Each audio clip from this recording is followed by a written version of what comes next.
the FIFO HR license. I'm Cal, came over to Australia on a working holiday visa and I've been working FIFO for about 11 months now.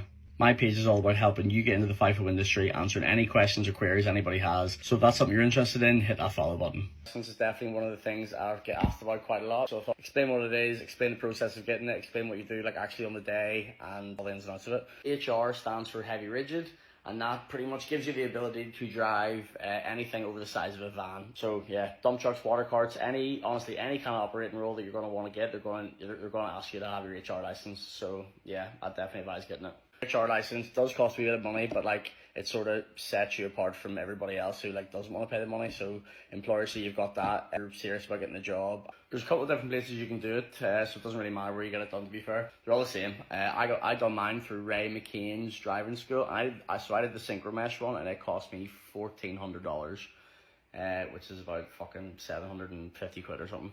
Other places you can do it, there's an Irish company, Perth Transport Training Academy, I think they're called. You need to have your driving license switched over to a WA1 to be able to book it. And if you don't know how to do that, I made a previous video talking about the process of doing that as well.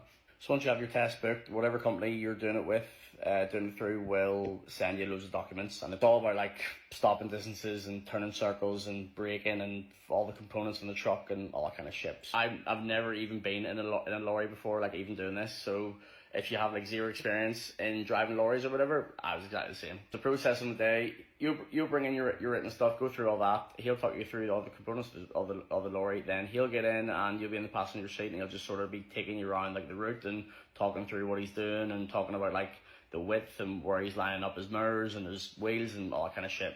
So you're just a passenger at this stage. And then after a while of doing that, then you'll jump in. You'll just be taken around like a little like industrial estate kind of thing, where like it's not really too busy, but there's corners and very, very similar to like doing your normal car test, like only just your car's a bit bigger. Once you get in the truck, then you'll be in this little industrial area for a while. Then once the trainer guy is confident that you have a half idea what you're doing, then you'll go like out on the open roads. Right up until like lunchtime we were just doing laps of the test route. So you're pretty much just like knowing what gear well, this would be different if you're doing the automatic, but like for me it was like knowing what gear you needed to be in, like coming up this hill or coming up to this roundabout or whatever. So it was just like doing reps of the test run that you're going to be doing later in the day. And then once you're out on the open road, your training assessor will be like, right, okay, yes, I'm happy enough to put you through to your test later on today.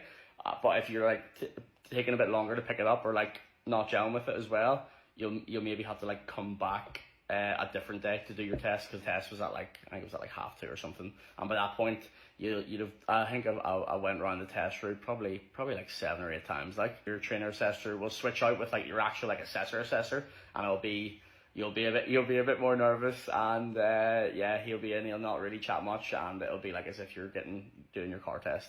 You're able to do it in one day. Show up early, get it done, and then by 3 p.m. you'll have your thing. So once you pass, they'll give you like a little paper temporary license kind of thing, and that's the thing you need to bring into the department. You need to go back into the Department of Transport where you got your WA license, your driving license switched over, and you then need to go back into that same place with your WA license and your bit of paper that you've passed, because you're now going to be getting a new physical card, which will be your HR card. You come over here with this one, UK license, then you go into the Department of Transport to get this one, which is your normal driving license. And then once you pass your HR test, then you get this bad boy. Ooh, yo. Any questions, give me a shout on Instagram as always.